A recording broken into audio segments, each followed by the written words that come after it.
KYCची मुदत संपली. 45 लाख लाडक्या बहिणी अपात्र होणार. तुमचंही नाव आहे का तपासा. लाडकी बहीण योजनेत नवीन वर्षात अनेक महत्त्वाचे बदल होणार आहेत. नवीन वर्षात अनेक लाडक्या बहिणींचा लाभ बंद केला जाणार आहे. लाडकी बहीण योजनेच्या KYCची मुदत आज संपणार आहे. मात्र अजूनही 45 लाख महिलांनी ही प्रक्रिया पूर्ण केलेली नाही. प्रशासनाने आता पुन्हा मुदतवाढ देण्यास नकार दिला आहे.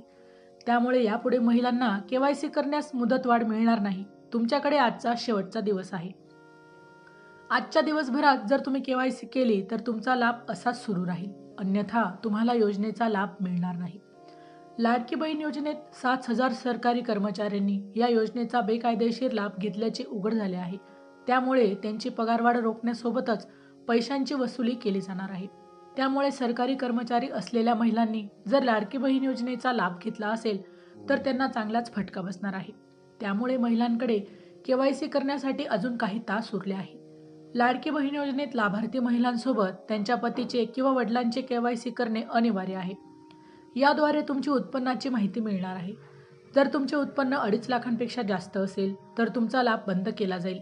दरम्यान जर पती आणि वडील हयात नसतील तर तुमच्यासाठी KYCची दुसरी प्रक्रिया सुरू केली आहे. माहिती आवडली असेल तर अवश्य शेअर करा. अशाच प्रकारची नवनवीन सरकारी योजनांविषयी माहिती मिळवण्यासाठी आमच्या लाईफ एव्हिएशन या YouTube चॅनलला अवश्य सबस्क्राईब करा. धन्यवाद.